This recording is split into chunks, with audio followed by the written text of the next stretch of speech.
आणि आता बातमी एक्झिट पोलची आहे। जम्मू काश्मीर आणि हरियाणामध्ये भाजपला मोठा धक्का बसण्याची शक्यता आहे। एक्झिट पोलनुसार हरियाणात काँग्रेस तर जम्मू काश्मीरमध्ये काँग्रेस आघाडीचं सरकार येण्याची शक्यता आहे। एक्झिट पोलनुसार जम्मू काश्मीरमध्ये काँग्रेस आघाडीच्या खात्यात 40 ते 50 जागा तर भाजपच्या खात्यात 20 ते 25 जागा जाऊ शकतात।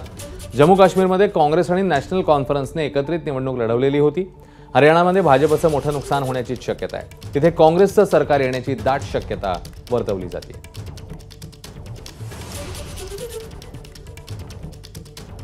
तर एक्झिट पोलचे आकडे नेमके काय सांगतात आपण नजर टाकूया।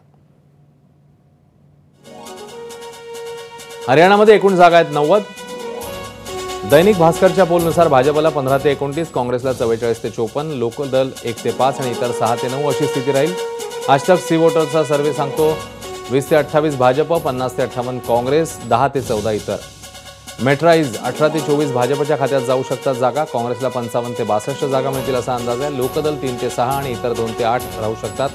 ध्रुव रिसर्च भाजपच्या खात्यात 27, काँग्रेस 47, इतर 6 अशी स्थिती राहू शकते।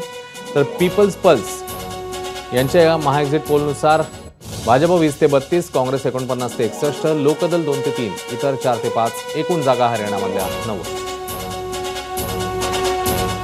तर जम्मू काश्मीरमधल्या एकूण जागा 90।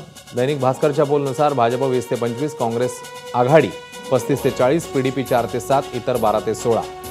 आजतक सी वोटर 27 ते 32 भाजप, काँग्रेस आघाडी 40 ते 48, पीडीपी 6 ते 12, इतर 6 ते 11। मेट्राइज 23 ते 27 भाजप, 46 ते 50 काँग्रेस आघाडी, पीडीपीला 7 ते 11 जागा मिळण्याची शक्यता, इतरांच्या खात्यात 4 ते 6 जागा जाऊ शकतात। तर पीपल्स पल्सच्या एक्झिट पोलच्या आकडेवारीनुसार भाजपला 23 ते 27, काँग्रेस आघाडी 46 ते 50, पीडीपी 7 ते 11 आणि इतर 5 ते 6 असं चित्र राहू शकतं। जम्मू काश्मीरमध्ये एकूण जागा 90।